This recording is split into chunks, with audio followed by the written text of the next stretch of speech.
Bonsoir ou bonjour chez vous, dépendamment de à quelle heure tu regardes la vidéo. Je serai très bref.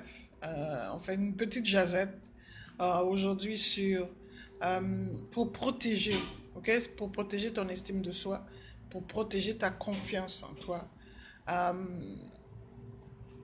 Il est très important de comprendre ceci. Il est très important de comprendre ton être, qui tu es, de dissocier qui tu es par rapport à ce que tu fais. Exemple, si tu es un cuisinier, ok, tu aimes beaucoup cuisiner, ou tu es un artiste, tu aimes chanter, ou encore, je ne sais pas moi, tu es un peintre, ou tu es un médecin, ok. Il faut faire la différence entre ton, ta profession, ta fonction, et ta personne, et qui tu es véritablement. Il y a deux courants. Il y a le système du monde où est-ce que plusieurs s'identifient par rapport à ce qu'ils font. Leur estime vient de leur fonction.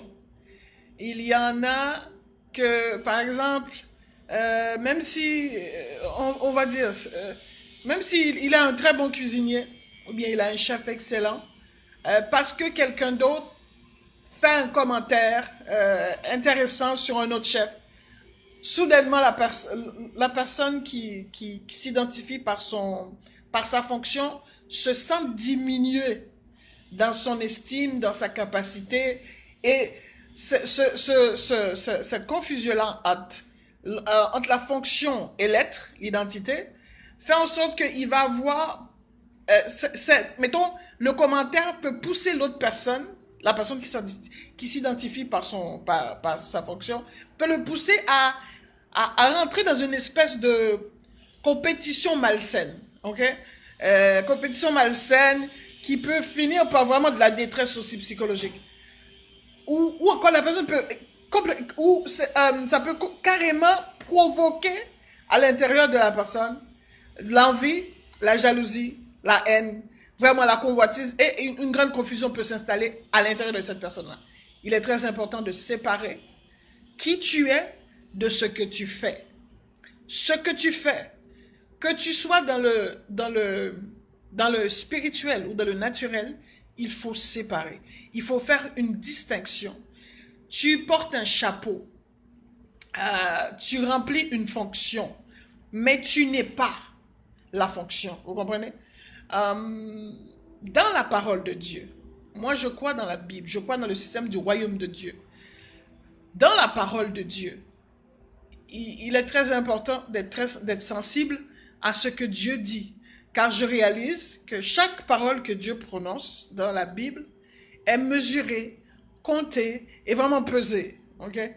Donc, il ne faut pas le prendre à la légère. Et si vous avez accès à la Bible,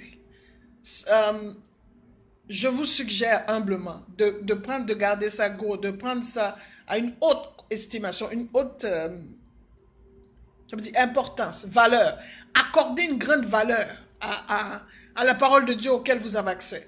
Certaines personnes négligent la Bible parce qu'elles pensent que c'est juste un livre comme les autres. Mais ce n'est pas ça. Ok?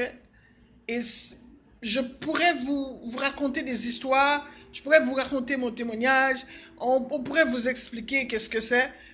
Mais pour vraiment, véritablement saisir qu'est-ce que c'est, il faudrait que toi-même tu ailles dans la Bible et que tu commences à lire, tu fais une première lecture et tu continues, mais en le faisant avec l'intention de recevoir, d'avoir une lumière, d'avoir la sagesse, de découvrir qui tu es véritablement. Maintenant, je reviens pour garder ta confiance en toi.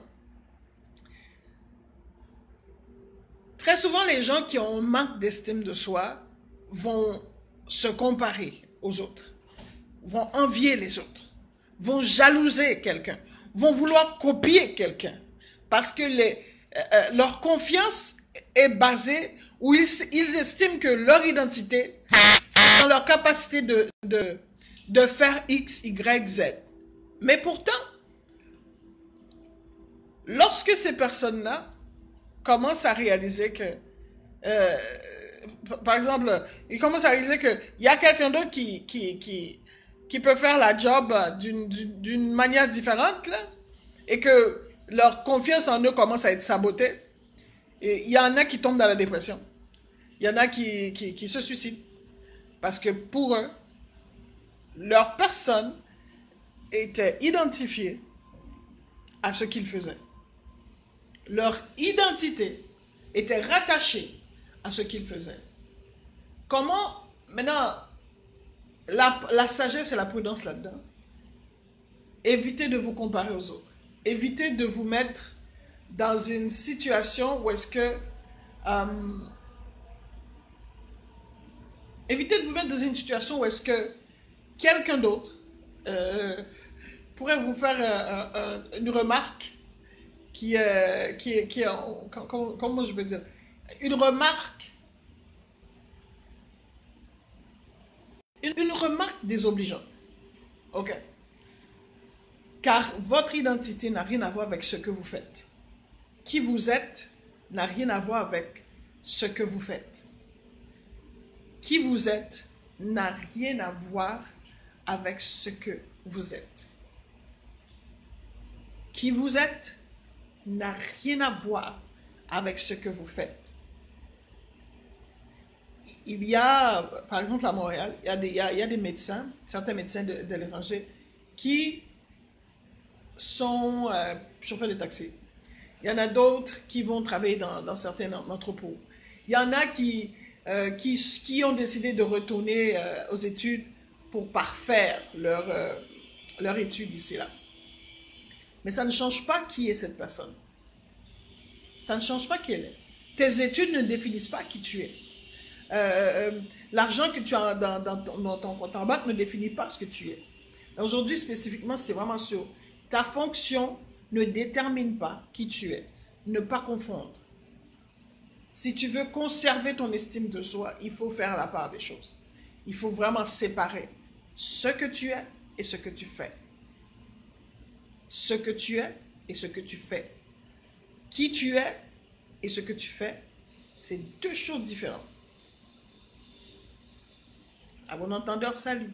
Ne confonds pas ton identité avec tes fonctions. Ciao.